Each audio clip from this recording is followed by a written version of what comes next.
The scout ship Orlan Vey dropped out of warp above a planet its charts labeled, quite unhelpfully, as irrelevant. That word would come back to bite the entire Ketheri observation fleet, but nobody knew that yet. Least of all Commander Isso Vantel, who stood on the bridge with her arms crossed, staring at the blue and green marble spinning below her. "Report," she said, and her voice carried the exact amount of boredom you'd expect from someone on their 400th survey mission. Population, 8 billion. Technology level, primitive but rising fast. "Nothing worth a second glance, Commander," said Dobin Cray, the ship's junior analyst, a young Ketheri with more confidence than sense.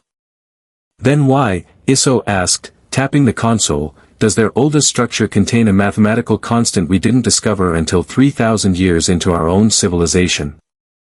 Silence. Good. Silence meant people were finally paying attention. Dobin leaned in, squinting at the readout. "That has to be a coincidence." "It is not a coincidence, Dobin. It is never a coincidence. Coincidence is what people say right before they get proven catastrophically wrong." The structure in question sat in a desert, half buried, weathered by wind and time and, frankly, by centuries of tourists taking photographs they didn't understand. The humans called it a pyramid. The Ketheri scanners called it something else entirely, a message, encoded in stone, sitting quietly for thousands of years like it was waiting for someone smart enough to ask the right question. "Send a probe," Isso ordered. Quiet 1. "I don't want the locals panicking because a metal ball started hovering over their sacred tourist trap." "And if the locals notice anyway?" Isso allowed herself the smallest smile, the kind reserved for moments she already suspected would go badly. "Then we will discover exactly how paranoid this species really is." The probe descended in silence, cutting through clouds, sliding past confused birds, and settling just above the structure's peak. For 3 full seconds, nothing happened. Then every light on the Orlan Vey's console blinked red at once, and a voice that did not belong to any known human language echoed through the ship's internal sensors, calm, deliberate, and utterly bone-chilling. "You found it faster than the others. Interesting." Dobin's jaw dropped. Isso did not move. She had a terrible feeling that, "the others," was not a phrase she wanted explained just yet. Nobody on the bridge breathed for a solid 3 seconds.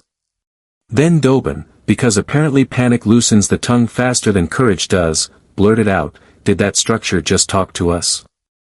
"No," Isso said, eyes locked on the console.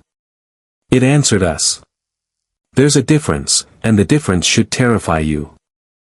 The voice returned, patient in the way only something very old and very unbothered can sound. "This world has been visited before your species existed as a name in any archive. 6 times, to be precise. 5 visitors left quietly, convinced there was nothing here worth studying. The 6th one asked the correct question." "Which was?"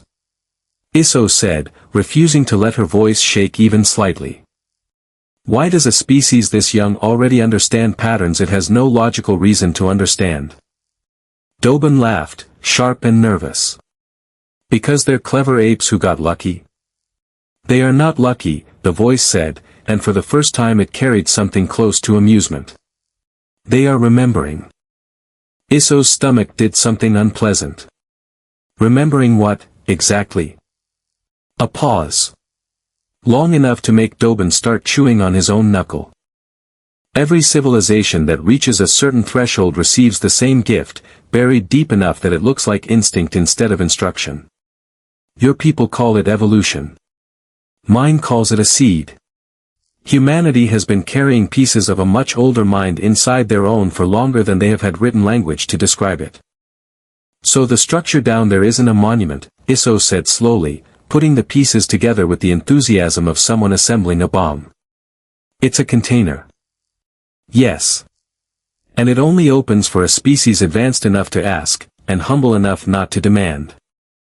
Dobin, unable to resist, muttered, "So basically don't be arrogant or the ancient alien vending machine denies your snack." The ship's sensors flared white, and for a heartbeat the entire bridge lit up like daylight had been dragged into space uninvited. Isso stared at the screen, heart hammering, painfully aware that irrelevant was the worst word her charts had ever used. Below them, Earth had just started to wake up.